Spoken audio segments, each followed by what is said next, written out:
Hello friends, आज हम लोग शुरू करेंगे एनसीईआरटी बुक क्लास 7 का साइंस चैप्टर 1 जो है nutrients in plant. Nutrients in plant का हिंदी होता है पादपों में पोषण। चलिए इस चैप्टर स्टार्ट करते हैं। In class 6 you learned that food is initial for all living organisms.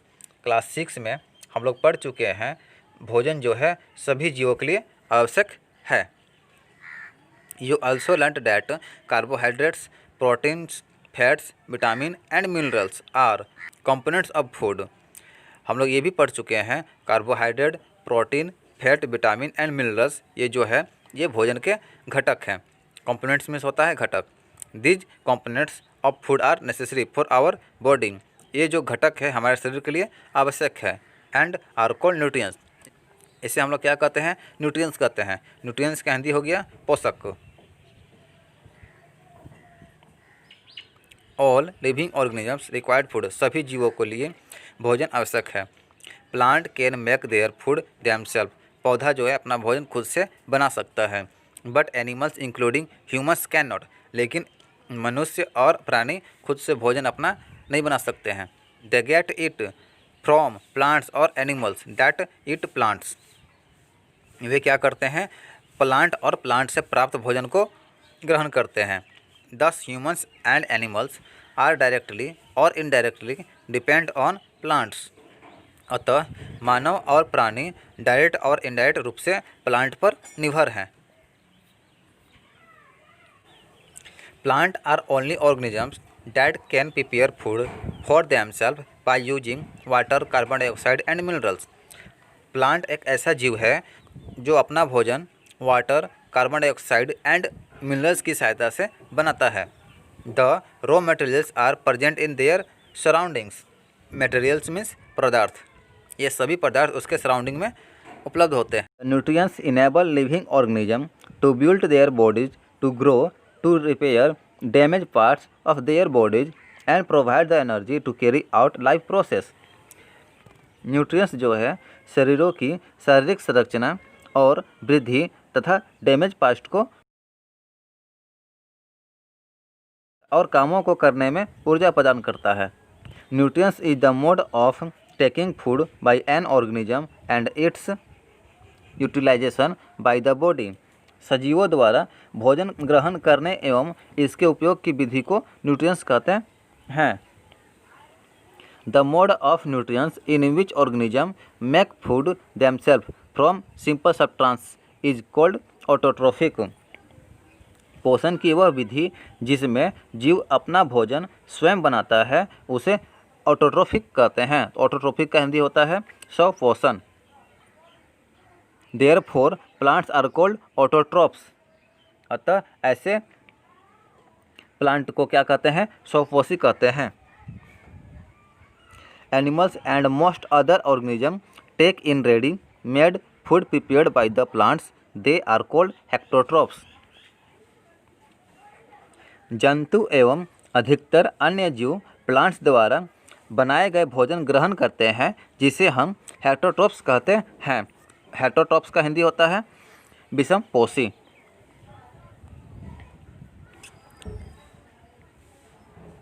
Now we may ask where the food factories of plants are located.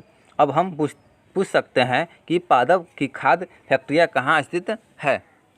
Weather food is made in all parts of a plant or only in certain parts. क्या भोजन plants के सभी भागों में निर्मित होता है? How do plants obtain the raw material from the surroundings. Plants अपने सराउंडिंग में कच्ची सामग्रियाँ किस प्रकार प्राप्त करती है? How do they transport them to the food factory of the plant. खाद्य फैक्ट्रियाँ तक उनका ट्रांसपोर्ट किस प्रकार होता है? Photosynthesis food making process in plant. Photosynthesis का हिंदी होता है प्रकाश संश्लेषण। Leaves are the food factories of plants, they synthesis of food in plants occur in leaf. पत्तियां जो है प्लांट के खाद्य फैक्ट्रियां हैं। There for all the raw material much rich there. अतः सभी कच्चे सामग्रियां पत्ते तक पहुंचने चाहिए। Water and minerals present in the soil are absorbed by the roots and transported to the leaves.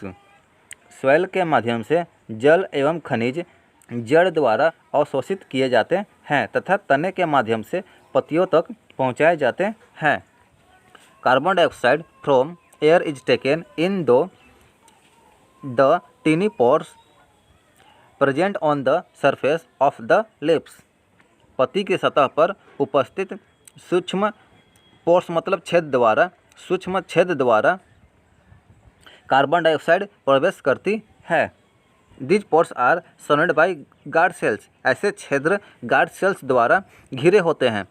Such pores are called stomata. ऐसे छिद्र, ऐसे पोर्स को हम लोग क्या बोलते हैं? स्टोमेटा बोलते हैं। Water and minerals are transported to the lips by the vessels which runs like pipes throughout the root, the stem, the branches and the lips. जल एवं खनिज वाहिकाओं द्वारा, वेसल्स द्वारा पत्तियों तक पहुँचाए जाते हैं। ये वेसल्स नली के समान होती है तथा जड़, तना, शाखाओं एवं पत्तियों तक फैली होती है। They from a continuous path or passage for the nutrients to reach the leaf. Nutrients को पत्तियों तक पहुंचाने के लिए ये वेसल्स एक सतत मार्ग बनाती है। You will learn about transport of materials in plants in chapter 11। Material में पदार्थों के परिवहन के विषय में चैप्टर 11 में पढ़ेंगे।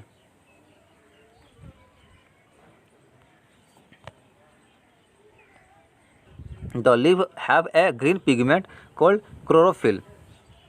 पत्तियों में हरा पिगमेंट होता है जिसे हम क्लोरोफिल कहते हैं। It helps leaf to capture the energy of the sunlight. This energy is use to synthesis food from carbon dioxide and water. यह सूर्य के प्रकाश की ऊर्जा का संग्रहण करने में पत्ती की सहायता करता है। इस ऊर्जा का उपयोग जल एवं कार्बन डाइऑक्साइड से खाद्य संश्लेषण में होता है। Since the synthesis of food occurs in the presence of sunlight, it is called photosynthesis। क्योंकि खाद्य संश्लेषण सूर्य के प्रकाश की उपस्थिति में होता है, इसलिए इसे प्रकाश संश्लेषण कहते हैं। So we find that chlorophyll, sunlight, carbon dioxide and water are necessary to carry out the process of photosynthesis। अतः हमने देखा है कि क्लोरोफिल, सूर्य का प्रकाश, कार्बन डाइऑक्साइड एवं जल फोटोसिंथेसिस के लिए आवश्यक है। It is a unique process on the earth. यह पृथ्वी पर एक अद्वितीय प्रक्रम है। The solar energy is captured by the leaves and store in the plant in the form of food. पत्तियों द्वारा सौर ऊर्जा संग्रहित की जाती है, स्टोर की जाती है तथा प्लांट में खाद्य के रूप में जमा हो जाता है। Thus sun is the ultimate source of energy for all living organisms। अतः सभी जीवों के लिए सूर्य ऊर्जा का चरम स्रोत है।